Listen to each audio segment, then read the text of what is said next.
Hi everyone. ఎవరైతే కువైట్లో khadi visa కలిగి ఉన్నారో వాళ్ళకి ఇంక 4 నెలలు మాత్రం గడవండి. అసలు ఏంటి గడువు తెలుసుకోండి. ఒకసారి ఈ వీడియో అయితే సేవ్ చేసుకోండి. అసలు ఫస్ట్ టైం చూస్తున్న వాళ్ళు మన ఛానల్ అయితే సబ్స్క్రైబ్ చేసుకోండి. కువైట్లో మరో కొత్త కానూన్ అయితే వచ్చేసిందండి.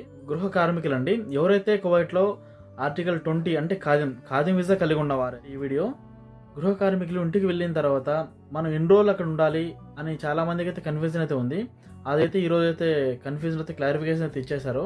అదేంటంటే తన సొంత దేశానికి సెలవు మీద వెళ్తే కేవలం 4 నెలలు మాత్రమే ఉండాలి. 4 నెలలు దాటిన తర్వాత అయితే ఆటోమేటిక్గా అయితే ఆ కామ్ అయితే క్యాన్సిల్ అవుతుంది, అంటే రెసిడెన్సీ క్యాన్సిల్ అయిపోతుంది. ఎందుకంటే ఎక్కువ ఉండాలనుకున్న వారు తన కఫీల్ నుంచి ఎక్స్టెన్షన్ అంటే ఎగ్జిట్ పర్మిట్ను కొద్దిగా ఎక్స్టెండ్ చేసుకోవాలి. తీసుకుంటే కనీసం 1 నెల మాత్రం పొడిగించగలుగుతుంది. దీనికి మాత్రం కపిల్ పర్మిషన్ అయితే కావాలి. కానూన్ డిసెంబర్ 23 అంటే ఈ రోజు నుంచి అయితే అమల్లోకి అయితే వచ్చిందండి. సో ప్రతి ఒక్కరు గమనించగలరు.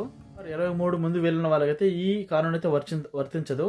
ఈ 23 అంటే ఈ రోజు నుంచి ఎవరైతే వెళ్ళాలనుకుంటారో వాళ్ళకైతే ఈ కానూన్ వర్తిస్తుంది. సో ప్రతి ఒక్కరు గమనించగలరు.